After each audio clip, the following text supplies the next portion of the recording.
Welcome back to Nasdaq Trade Talks. I'm Jill Malandrino, Global Markets Reporter at Nasdaq. We're coming to you live from Inside ETFs in Hollywood, Florida.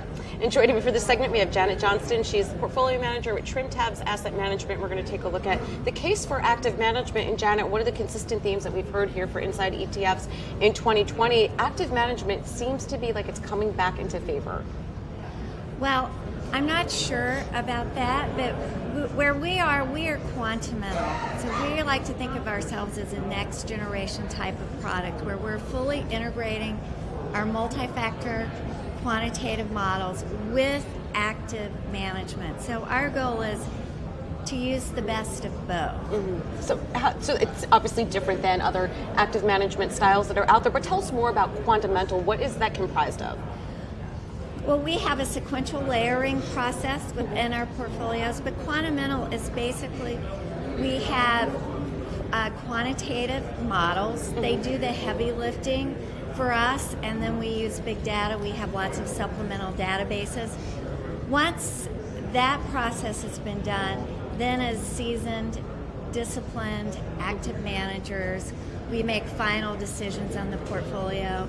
As the active component, we're looking for other edges, places where things that our models can't pick up that can add. We're looking for stocks that can generate alpha. All right, and there's specific components to that too. You're looking for high cash flow, healthier balance sheets, really high value companies. Free cash flow is the pillar of our strategy, and we like it because we think of free cash flow as fact and earnings as management opinion. We know that management, they have a great discretion in terms of how they report revenues, expenses, how they value intangibles.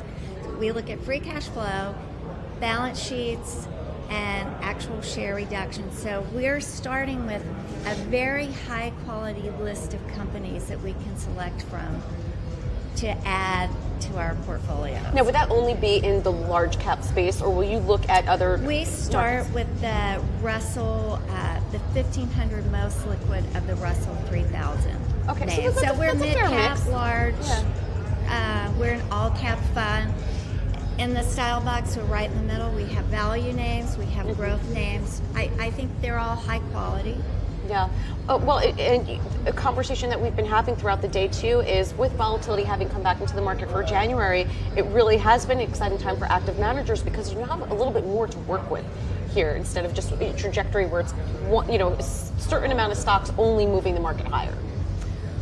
Well, it was interesting last year because we had the market making new highs, yet net seller equities, which speaks to the narrowness, the 5 or 6 darlings that drove the market in 2019.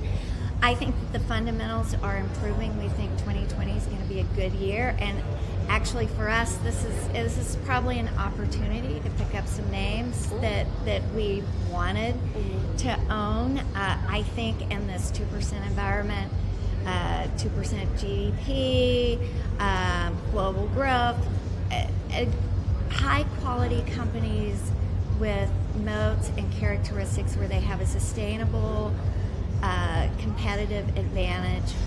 Those companies will continue to do well. Are you only domestic, or do you look at international names as well? We have two. We have the same strategy, both domestic and international. TTAC is our domestic fund, and TTAI is our international fund. Do you think there'll be some opportunity, whether it's emerging or international, for this year? I think international has been a great place to be. We actually, last year was a fantastic year for us. There are a lot of, we employ the same strategy, and while the virus is a big topic today, hopefully it will not turn into a pandemic, but one of the things across both portfolios that we saw is that the Chinese consumer was alive and spending. So from Japan to Europe to the US, we have companies with double-digit growth selling to the Chinese consumer, and I think it's a great place to be. All right, Janet, great to see you as always. Thanks for joining us, and thanks for joining me on Trade Talks. I'm Jill Malandrino, Global Markets Reporter at Nasdaq.